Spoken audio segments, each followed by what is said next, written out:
প্রসীদ মার্তর্বিনয়েন যাচে, স্বামী সুবীরানন্দ। দ্বিতীয়ত, ভক্তিতত্ত্বে বলা হয় ভগবান নরশরীর ধারণ করে লীলা করেন, কারণ লোভাত, অর্থাৎ তার একটা লোভ আছে যে তিনি ভক্তের সঙ্গে লীলা করবেন। সেরকম বলা যায় যে ব্রহ্মশক্তিরও বোধহয় একটি লোভ থাকে। তিনি মাতৃরূপে অবতীর্ণ হয়ে সন্তানদের মুখে মা ডাক শুনবেন। ভক্ত সন্তানের মুখে মা ডাক শোনার লোভ সম্বরণ করতে না পেরে তিনি মাতৃরূপে অবতরণ করেছেন। তাই একটি গানে আমরা শুনি, ছেলের মুখে মামা বাণী শুনবেন বলে ভবরানী, আড়াল থেকে শুনেন পাছে দেখিলে না ডাকে আর। তৃতীয়ত, মনস্তাত্ত্বিক বিচারে বলা যায় ভগবান যদি মাতৃমূর্তিতে আবির্ভূত না হতেন তাহলে আধ্যাত্মিক জগতে একটা অপূরণীয় ক্ষতি থেকে যেত। কারণ সমস্ত মানবিক সম্পর্কের মধ্যে মা এবং সন্তানের যে সম্পর্ক, সেটি সবচেয়ে সহজ, স্বাভাবিক ও নিরাপদ। সহজ সম্পর্ক কারণ মা শিশুকে গর্ভে ধারণ করেন এবং জন্মের পর চোখ মেলে শিশু যাকে প্রথম চোখে দেখে তিনি হলেন মা। মায়ের সঙ্গে তার যত কিছু স্থূল ও সূক্ষ্ম সামীপ্য নৈকট্য। শিশু অজান্তেই মায়ের দিকে নির্নিমেষ নয়নে তাকিয়ে থাকে এবং তার সমগ্র জগৎ নির্মিত হতে থাকে মাকে কেন্দ্র করে। এ কারণে ভগবানকে মাতৃরূপে আরাধনা করলে খুব সহজেই সিদ্ধি আসে। তাই একেবারে গর্ভধারিণী জননীর মতো মাতৃমূর্তিতে তাঁর আগমন। মা নিজ মুখে অনেক সময় বলেছেন, হ্যাঁ, আমার গর্ভের সন্তান। মা সন্তানের সম্পর্ক স্বাভাবিক, কারণ এই সম্পর্কের হেতু হল অপার করুণামাখা স্নেহ। স্বামী অভেদানন্দজি তাঁর স্তোত্রে লিখেছেন, স্নেহেন বদ্ধাংসি মনঃস্ম দিয়ম দোষান শেষান সগুণী করছি। আমাদের অনেক দোষ, কিন্তু তিনি সেসব দোষকে তো দেখেনই না, পরন্তু সন্তানের ধুলো কাদা ধুইয়ে মুছিয়ে দিয়ে আবার কোলে বসিয়ে আদর করেন। শ্রীমা যেন এক স্নেহের দড়ি দিয়ে আমাদের সকলকে বেঁধে রেখেছেন এবং অহেতুক করুণাবশত আমাদের অন্তহীন দোষকে গুণে পরিণত করেছেন। মা সন্তানের সম্পর্ক নিরাপদ, কারণ এ সম্পর্ক ভয়হীনতার জন্ম দেয়। নাম না করেই বলা যায় যে আধুনিক যুগের বিখ্যাত মনস্তাত্ত্বিকরা বলছেন, যে শিশু মনে করে আমার মা আমার সবচেয়ে বেশি ভালোবাসে, তার মধ্যে এমন এক অদ্ভুত আত্মপ্রত্যয়ের জন্ম হয় যে সে ভাবে আমার কাছে পৃথিবীর কোনো বাধা নয়। মাতৃভাবে ভগবানের আরাধনা করলেও তাই এই প্রত্যয় জাগে, মা আছেন আর আমি আছি, ভাবনা কি আছে আমার? আমি মায়ের হাতে খাই পড়ি, মা রয়েছেন সকল ভার।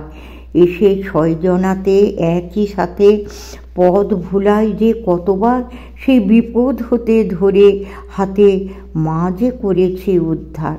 চতুর্থত, ভগিনী নিবেদিতা বলেছেন, ভারতীয় নারীকুলের আদর্শ সম্বন্ধে শ্রী রামকৃষ্ণের শেষ কথা তিনি।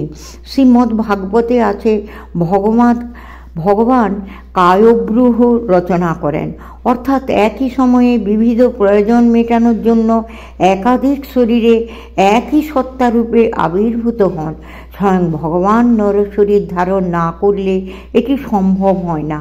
আধুনিক যুগের যে নারীর সমস্যা, তা থেকে উত্তীর্ণ হওয়ার পথ প্রদর্শন করা কোনো পুরুষ দেহধারীর পক্ষে সম্ভব নয়। সেজন্য শ্রী রামকৃষ্ণকেই যেন একই সময়ে মাতৃমূর্তিতে, অর্থাৎ শ্রী মায়ের মূর্তিতে আবির্ভূত হতে হয়েছে, অর্থাৎ শ্রী ভগবান যুগ প্রয়োজনে কায়ব্রূহ ধারণ করেছেন। নিবেদিতা শ্রী মাকে ভারতীয় নারীত্বের আদর্শ সম্বন্ধে শ্রী রামকৃষ্ণের চরম বাণী বলে বর্ণনা করার সঙ্গে সঙ্গে একটি প্রশ্ন যোগ করেছেন, কিন্তু তিনি কি প্রাচীন আদর্শের শেষ কথা, না নতুন আদর্শের প্রথম প্রকাশ? কোন অর্থে নিবেদিতা এই প্রশ্ন তুলেছেন তা মীমাংসা করা এই ক্ষুদ্র পরিসরে সম্ভব নয়।